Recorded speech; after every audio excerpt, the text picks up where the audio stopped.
Alléluia, alléluia, alléluia. Bonjour les bien-aimés. Soyez bénis dans le nom puissant de notre Seigneur Jésus-Christ. C'est votre servante moyen. Il faut aimer, il faut partager, il faut s'abonner. Alléluia, joyeuse Pâques. Que le Seigneur Jésus-Christ vous bénisse. Alléluia, Jésus-Christ est ressuscité. Hosanna, alléluia, alléluia. La victoire est dans le camp des enfants de Jésus. Alléluia, nous sommes plus que vainqueurs. Alléluia, que soit ce qu'ils feront, nous sommes plus que vainqueurs. Amen. Voilà, Jésus-Christ est avec nous. Ils vont monter au ciel, ils vont aller chez les marabouts, ils vont te féticher, ils vont faire quoi que ce soit. Mais ça ne marchera pas. Pourquoi? Parce que Jésus-Christ est dans notre barque. Alléluia. Nous avons un Dieu très puissant. Nous avons un Dieu qui sauve. Nous avons un Dieu qui bénit. Nous avons un Dieu qui protège. Notre Dieu est un Dieu protecteur. Je bénis ce nom-là qui est le nom de Jésus-Christ parce qu'il a tout payé à la croix. Alléluia. Il a porté la couronne d'épines. Il a été percé. Ils l'ont percé. Ils ont percé son ventre. Voilà. Il a été cloué à la croix. Amen. Ses mains, ses pieds. Alléluia. Ils ont craché sur lui. Il a tout pris. Mon frère, ma soeur. Que le Seigneur te bénisse et joyeuse Pâques. Que tous les jours soient notre Pâques. On n'attende pas le 9 ou bien le 12 de l'année prochaine pour fêter la Pâques. Mais tous les jours est notre Pâques parce que nous fêtons la résurrection. Tous les jours, c'est à cause de la résurrection de notre Seigneur que nous sommes là. Amen. Les gens vont te marabouter, ça ne marchera pas. Les gens vont aller chez les plus grands devins, ça ne marchera pas. Les gens vont aller chez les féticheurs, ça ne marchera pas. Les gens vont faire de la sorcellerie sur toi, ça ne marchera pas.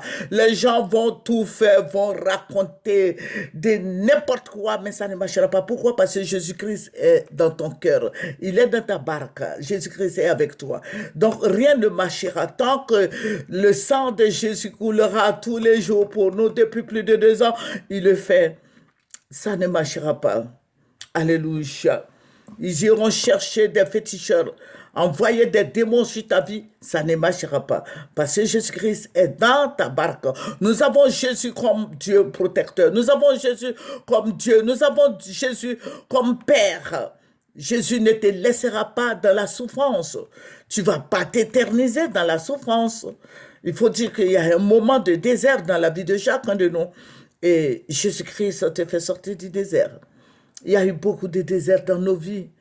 Mais Jésus-Christ a toujours été là pour nous consoler.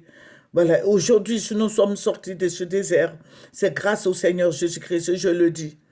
Moi, personnellement, j'ai traversé des moments difficiles. Voilà, et je priais toujours, j'espérais, j'avais foi en Jésus-Christ. Je savais qu'il allait faire quelque chose pour moi. Donc, mon frère, ma soeur, si tu passes par des moments difficiles, des moments de maladie, des moments de combat, des moments de n'importe quoi, d'humiliation, sache que Jésus-Christ est dans ta barque. Jésus-Christ est là pour toi. Il a versé son sang pour toi. Tiens bon. Alléluia. Que son nom soit béni, que son nom soit élevé, que son nom soit magnifié. Nous avons Jésus-Christ qui est juste là, juste à côté de nous. Jésus-Christ, c'est notre Dieu. Voilà, nous allons prendre un verset qui va nous faire du bien. Nous allons prendre le psaume 24 et nous allons lire le verset 1. Psaume de David, à l'Éternel la terre et ce qu'elle renferme, le monde et ceux qui l'habitent. Alléluia. Alléluia. Et nous allons prendre le psaume 33, verset 5 qui dit, il aime la justice et la droiture. La bonté de l'Éternel remplit la terre. Amen. La terre est au Seigneur. La terre appartient à notre Dieu. Aujourd'hui, nous allons parler un peu de la terre. Vous voyez, je vous avais dit depuis des années, pour ceux qui me connaissent depuis longtemps, depuis des années, voilà. Je vous ai toujours dit que les Hébreux, là, c'est fini. Ils n'auront plus de terre. Je vous avais dit, tous les sudistes là n'auront plus de terre. Je vous avais dit, avant même que je ne sois sur les réseaux sociaux, je le disais. Tous ceux qui me connaissent le savent, ceux qui me connaissent, ça fait plus de 20 ans et autres. Je vous ai dit à l'avènement du président Ouattara, voici ce qui va se passer. Mais personne, je vous le dis, je dis que vraiment c'est malheureux pour les, voilà, voilà, c'est malheureux pour ceux qui ne connaissent pas Christ. Parce que quand on leur dit des choses, ils jouent avec. Vous avez vu, les Hébreux ont tout perdu, hein. Ils ont tout perdu et c'est regrettable. C'est regrettable parce qu'ils vont partir et les gens vont prendre tout le sud. Amen. Et je vous avais dit que les Ivoiriens seront dans les petits coins là, ils vont faire des clôtures et vous allez rester dedans. Et puis bon, les gens vont prendre tout le pays. Je vous avais dit cela depuis plus de 20 ans. Je vous ai toujours dit ça. Et j'ai enregistré plein, plein, plein, plein. Et pour ceux qui prient avec moi, et qui prient avec moi et qui continuent de prier avec moi, le savent très bien. Voilà. La Côte d'Ivoire n'appartient plus aux Ivoiriens. Voilà. La Côte d'Ivoire appartient à tout le monde. Vous voyez, les Camerounais sont nombreux en Côte d'Ivoire ici. Ils sont venus nombreux, d'autres même réunir leur pays, qui viennent en Côte d'Ivoire s'installer définitivement en Côte d'Ivoire. Les Aïrois, la fois dernière, j'ai vu le petit frère d'Adiou, quoi, là, c'est un chanteur aussi, on l'appelle Maître James, quoi. Lui aussi, il est venu, il a rencontré la première dame, il a quitté, il a régné le Zaïre, il est venu, ils sont venus s'installer en Côte d'Ivoire. Vous voyez, même les Chinois, les Tchadiens, les Centrafricains, bon, tous ceux-là, les Aïrois, tous ceux-là sont des Centrafricains. Voilà, tous ceux-là sont en Côte d'Ivoire ici. Les Guinéens, les Maliens, les Burkinabés, ils sont pleins, les Nigériens, les Nigérians, les Mauritaniens. La Côte d'Ivoire, aujourd'hui nous sommes plus de 30 millions d'habitants. Ne pensez pas que les 30 millions d'habitants, ce sont des Ivoiriens. Il y en a peut-être 10 millions d'Ivoiriens, mais le reste, ce sont des étrangers. Voilà. Donc, c'est pas parce que je suis raciste ou bien, donc, je veux que les gens viennent en Côte d'Ivoire, mais je veux qu'ils appliquent la règle de la Côte d'Ivoire, la règle comment on appelle, de vivre ensemble. Voilà. Parce qu'il ne faut pas venir tuer les Ivoiriens, croyant que bah, nous on vient en Côte d'Ivoire, parce qu'on voit ce qui se passe au Cameroun là-bas, les gens s'entretuent là-bas et ils tuent leurs frères et sœurs, ils s'empoisonnent. Il ne faut pas qu'ils envoient ça en Côte d'Ivoire ici. Ah, là, je ne suis pas d'accord. Voilà, notre pays est un pays de paix. Voilà, notre pays, tu viens en Côte d'Ivoire, tu trouves pour toi. Mais il ne faut pas venir empoisonner les Ivoiriens, il ne faut pas venir les tuer, les macheter. Non, voilà. Mais ce que je veux dire, c'est par rapport à nos terres. Voilà, nos parents ont peur. Voilà, je ne sais pas qui est allé leur dire que le gouvernement va nous arracher nos terres. Il y a des propriétaires terriens. Voilà, il y a des propriétaires terriens. Si toi, tu as ta terre là que tu ne vends pas, voilà, je ne sais pas qui va venir prendre ça. Ta terre là, c'est pour toi, ça est dans ton village. Je ne vois pas quel étranger qui va aller dans ton village là-bas là, pour aller payer ta terre, tu vas te déposséder de ta terre. Je veux dire aux Ivoiriens de faire attention. C'est vrai, le gouvernement prend une partie, mais aussi, nos parents aussi vendent de leurs terres. Mais les parents qui vendent, quand vous vendez vos terres, là, vos enfants, vos arrières, vos petits-enfants, qu'est-ce qu'ils deviendront? Ils n'auront rien. Ils n'auront rien.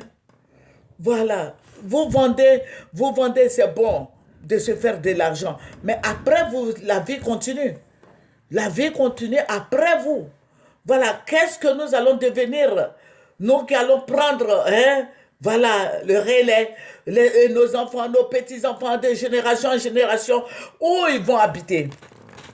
Bon, donc je dis aux chrétiens de se réveiller. Chrétien, réveille-toi. Réveille-toi, réveille-toi, réveille-toi, chrétien. Chrétien, réveille-toi, parce que les temps sont durs. Les temps sont durs. Pourquoi je dis les temps sont durs? Parce qu'il y a des problèmes de terre en Côte d'Ivoire. Il y a des gens qui ont perdu des milliards. J'ai vu des émissions. Il y a des sœurs qui m'ont envoyé des vidéos. J'ai vu des gens qui ont perdu des associations de la diaspora qui ont perdu des milliards, plus de 2 milliards, presque 3 milliards de francs.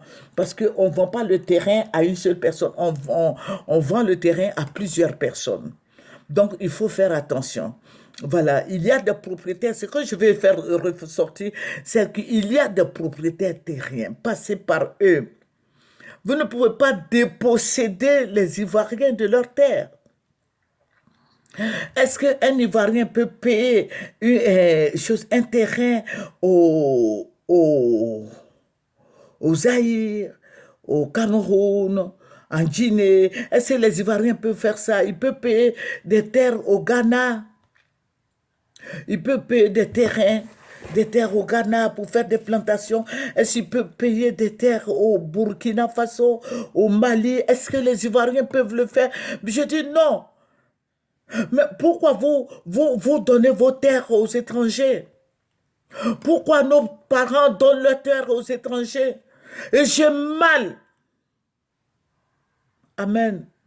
Nous fléchissons les genoux, mais aussi il faut en parler. Il faut en parler, il faut dire aux sudistes, il faut dire aux Ivoiriens, ce n'est pas les sudistes seulement, parce qu'au niveau des Baoulés, même Boaké n'est plus, voilà, n'appartient plus aux Baoulés. Voilà, c'est la même chose partout. Les gens brandissent de leurs terres pour avoir des miettes, 500 000 francs, 600 000 francs, les 500 mètres carrés autres. Non.